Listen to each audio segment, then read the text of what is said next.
हमने पिछली कड़ी में चर्चा की थी कि हॉडसन ने दिल्ली के खूनी दरवाजे के निकट बहादुर शाह जफर के 2 पुत्रों एवं एक पौत्र को नंगा करके गोली मार दी तथा उनके शव कोतवाली के सामने फेंकवा दिए।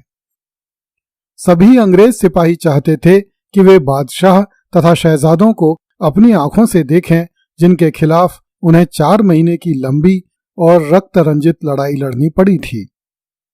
इसलिए सभी अंग्रेज सिपाहियों को कतारों में लगकर उन शवों को देखने की इच्छा पूरी करनी पड़ी। कंपनी सरकार के अंग्रेज सैन्य अधिकारी फ्रेड मैसी ने लिखा है कि मैंने उन शवों को नंगा और अकड़ा पड़े हुए देखा। उन्हें देखकर मुझे बहुत प्रसन्नता हुई, क्योंकि मुझे उनके अपराधों के बारे में कोई संदेह नहीं था। मुझे विश्वास है कि बादशाह उनके हाथों में केवल एक कठपुतली की हैसियत रखता था।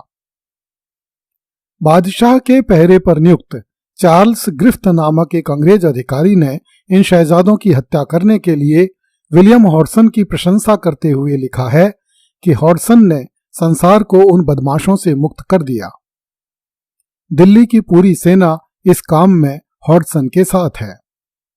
इस संबंध में इंग्लैंड के भावुक लोगों की अपेक्षा भारत के अंग्रेज ही उचित निर्णय कर सकते हैं। मैंने उन शवों को उसी दोपहर में देखा था।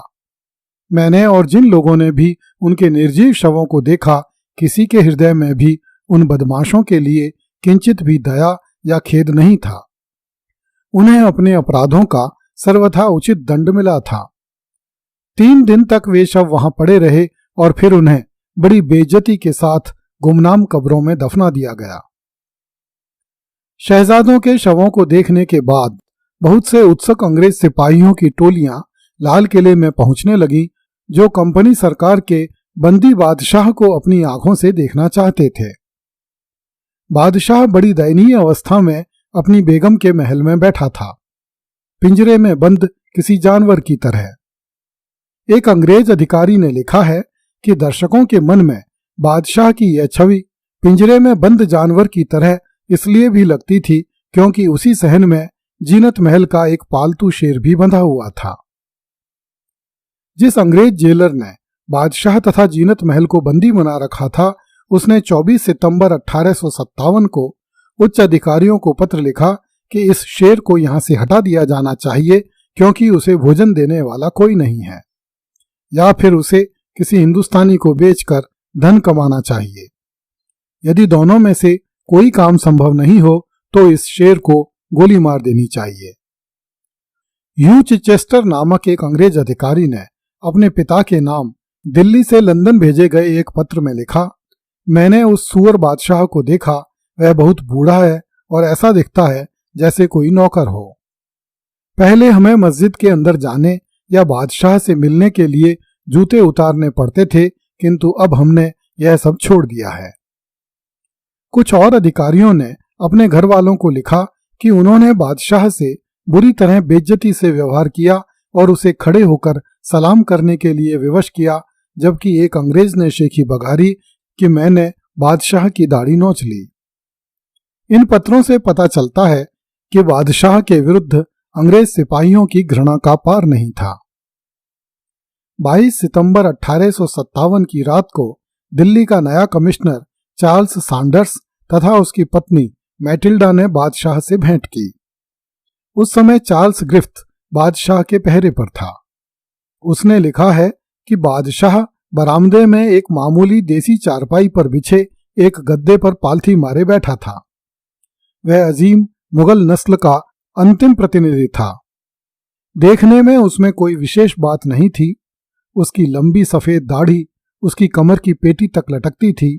वह सफेद रंग के कपड़े और सफेद रंग की एक तिकोनी टोपी पहने हुए था। उसके पीछे 2 खिदमतगार खड़े थे जो मोरछल हिला रहे थे, जो कि बादशाहत की निशानी थी। यह उस व्यक्ति के लिए एक दयनीय नाटक था जिसे हर शाही अधिकार से वंचित कर दिया गया था और जो अपने शत्रुओं के हाथों बंदी बनाया जा चुका था। बादशाह के मुंह से एक शब्द भी नहीं निकल रहा था। वह दिन रात खामोशी से धरती की तरफ आंख गड़ाए बैठा रहता था।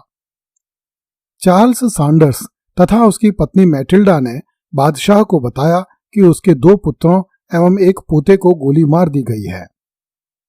बादशाह ने इस समाचार पर कोई प्रतिक्रिया नहीं दी।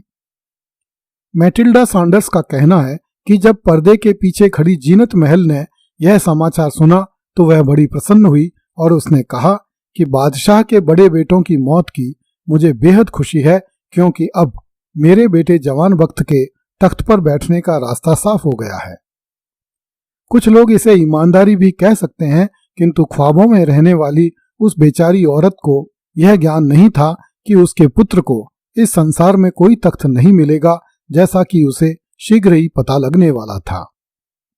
बादशाह तथा जीनत महल से मिलने के बाद मैटिल्डा सैंडर्स ताज बेगम से मिलने गई, जो अपनी पुरानी विरोधी जीनत महल से दूर एक कमरे में रखी गई थी।